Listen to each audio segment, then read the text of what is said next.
Hold on. Yeah. Are you a hard person to work with? Yes. Just incredible! Like 2,000 away from 1 million subs. Yeah. We're gonna party, we're gonna celebrate. You know what I'm saying? But before we get there, I felt like it was only right to sit down with the people I started with. Hit that like, hit that share, let everybody know you in here. Of course, you know paper unless you was a mother. You should have been sitting down with them. And you don't want to be one of those. Wait a second. We had, ladies and gentlemen. Mav, where you been? I've been waiting to hear from you, boy. Huh? You got Misfit name caught up in all this mess. You got your wife name caught up in all this mess. Yo, man, what the hell is going on, man?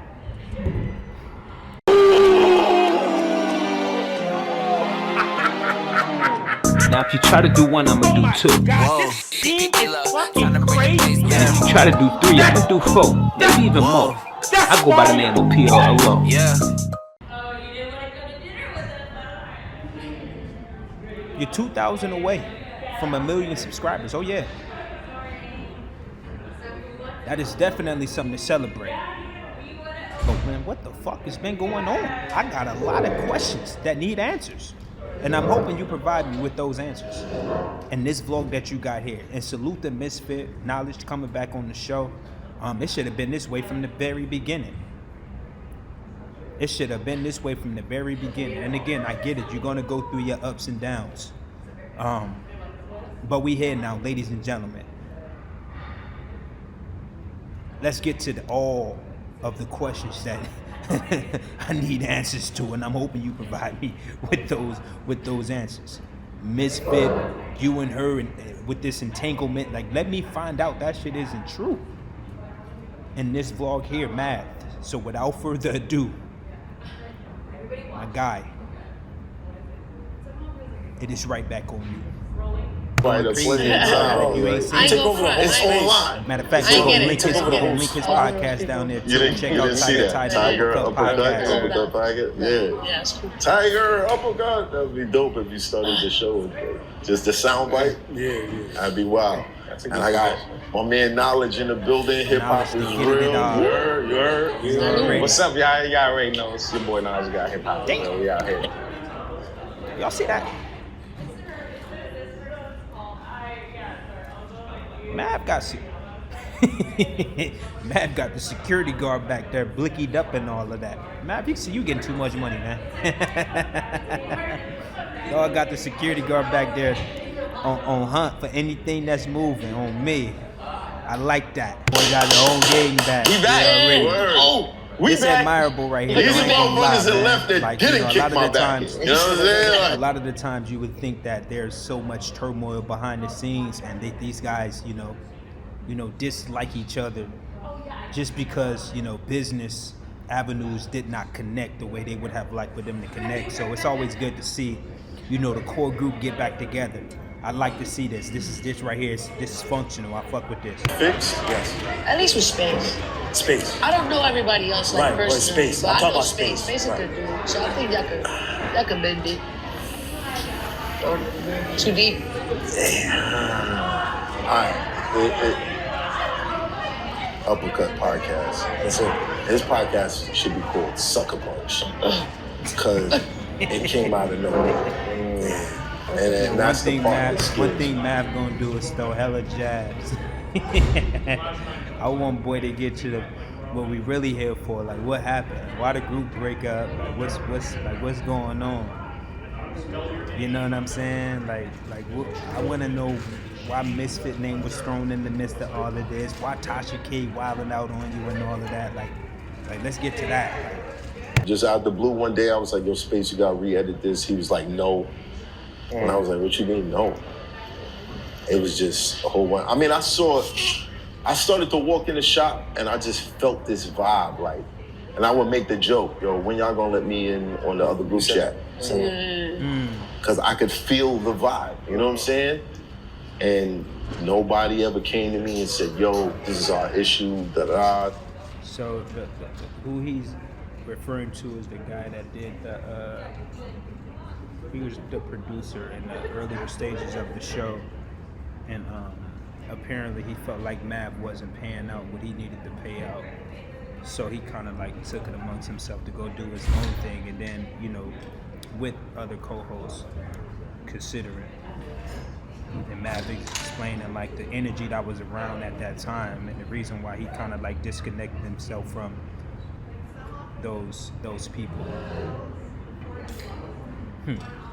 So you come to me, you say, "Yo, I want to renegotiate my contract." Yeah. However yeah, exactly. You don't dip with the hard drive and say, "Yo, give me 100,000 or else." Yeah, nah, that's crazy. Like, but how you get to that though? That's what, Yeah, that's what I'm that's what I'm saying. saying. To me, You that's can't like a go major for disconnect. All right, so look, Mav's still deflecting. He's not taking no accountability. I think with every negative problem, right, there's two sides, and whether we want to believe it or not, we play a side in the negative aspect of it too. You know, did you do nothing wrong?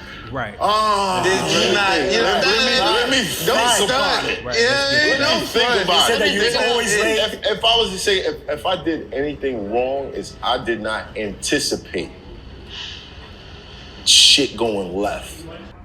But we gotta hold ourselves accountable, in a sense, right? So the fact that Mav kind of like don't take his part into when something has gone wrong, I think it's a huge red flag. Mav gotta understand, like, yo, you play a part too, bro. Whether it's a miscommunication on your end, whether you didn't, pay what it is that was necessary that need to be paid, or not being man enough to just sit at that round table when you should have been sitting at that round table and these problems started to arrive. This is a great question about knowledge, but Mav gotta understand, like, yo, you play a role in shit too, bro. Like, you can't just put it off on other people. Like, I don't like that part, and Mav gotta understand that. And he should be man enough to own it too, and he's not doing that right now, and I don't like that, bro. Come on, Mav, you come on, bro. So what's going through the boss's mind? I'm just saying. He's expecting for you to take the initiative to be like, Right. maybe you already Again. have, like, yo, I got the great plan to take care of him, this, that, and the third, but the fact that the connection didn't happen. But here's the thing. Yeah. It was never asked. I know it's not. Yo, That's what I'm what's your saying. plan? What are you gonna do? That's true. When we negotiate, That's what true. are you gonna give me? Hey, listen. Nothing. He was saying it was you owe never him that. asked. He was saying you Okay, owe I him. got Is you. I that got true? you. So Mav. Owe him what? So Mav saying nobody brought anything to his attention. A lot of things were being discussed with other parties behind his back, and he was kind of like left in the blind side of it all, and nobody said anything. They just went on to go about their own business and pretty much spread this rumor or shedded this dark cloud over Mav's head without even discussing anything. If there was a problem, nobody said nothing, and Mav was just like unaware of everything that was going on, which makes sense now. Like, come on, bro. Like, that is snaky behavior on their end. If they wasn't man enough to kind of like sit down in front of Mav and say, look, man, this is what I think going on, man. Like, what we doing here? Like, how can we renegotiate anything? That's tough. In business, man, rule number one is communicating. Let's have an open communication. And sit at this table with our problems and let's hash it out like businessmen, like businesswomen. Hold on. Yeah. Are you a hard person to work with? Yes. Yeah. Okay. Good. Yes. Good. Why? I think Why it you think sounds that like is? You better be hard. because I demand Yeah. a little bit more. Yeah. Some people don't like that type of approach. But see, when you elevating in the world, in the business space, you got to be hard to deal with. I don't know what business man that's at a high status in life that was easy to deal with. You know what I mean? It's going to be a high level of standards placed upon you to get the job done. And if it's not like that with the business partner, I don't think you should be working for that individual. So I'm glad that Mav answered yes. Like, Mav, you better be hard to work with. Like, you have a thriving, business that you got going on here, and anybody that come work with you or for you, they need to be working just as hard, and they need to be able to take constructive criticism. They need to be able to, to want to elevate mentally, They need to be able to elevate when it comes to this thing we call business. And sometimes it takes for the head honcho, the leader that's in charge, to be hard. Because if you take it easy, again, people get complacent, people get comfortable, and we ain't got no room for comfortability. You got to be able to go hard at all times, and that leader got to be the person that's going to lead the way and be hard at the same time on each and every last person that's a part of that roster. So it is what it is. They got fired, and they switched the story and said, "Oh, we left because of the money." That's not true. You got fired. You got fired first. I told you to stop that show. We agreed you was going to stop that show, and you restarted the show, and then you started interviewing guests. So in my mind, what's going to happen here? A guest is going to hit you up and get on this show, and where is he going to end up? Yeah. On your show. Yeah. But So my issue with those guys, if you agreed to stop what you guys had going on over there, you should have stopped it. You know, word is bond in business. And again, you're not obligated, you know, at all. If you feel like you want to venture off and do your own thing, do your own thing. But if we agreed upon to do something, like, stick to that agreement, right? But at the same time, Mav, to me, did the right thing. Like, let the guys go then. Like, if y'all want to do your own thing, go ahead and do your own thing. And that's what happens, bro. Like, once you get let go, people feel as though, well, let me create this narrative. Like, let me not look like I got fired by doing the unethical.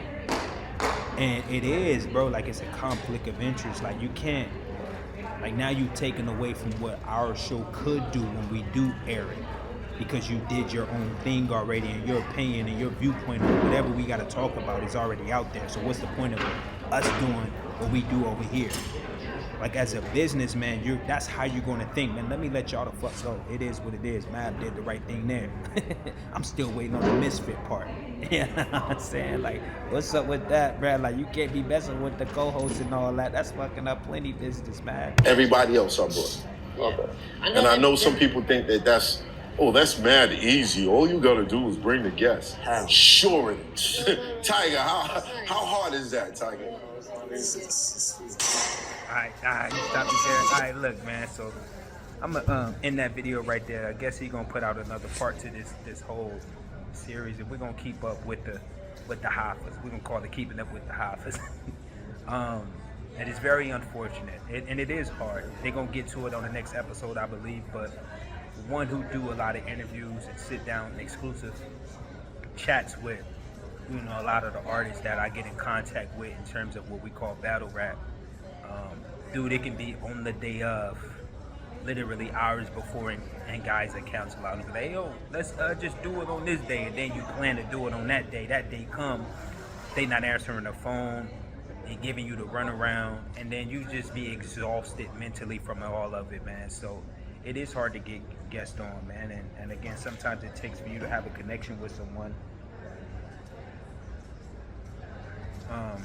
Sometimes it takes for you to, you know, to reach out, you know, as you know, with somebody being the middleman, and it takes a lot. It takes a lot, and you know, the more and more people are familiar with you, the easier it is, I would say. But if you don't have, you know, any, you know, means of connection with that person, it's extremely hard, because you never know what's going to take place when that day comes. You just never know. I mean, you can be hit.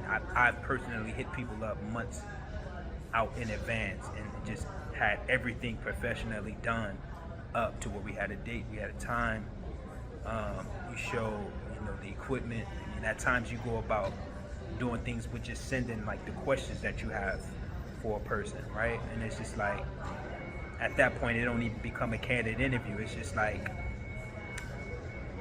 I don't know, man. There's a lot that goes on there. But Mav, you kind of cheated this, man. Clickbait, man. We came in for answers, and I wanted them all right now, and I didn't get that. I'm here for the business, as you can see. But y'all let me know what you think about this. Drop it down in the commentary section below. We will wait on part 2. There's a lot more that needs to be explained here, obviously. But it's the boy, PRLO. I gotta go.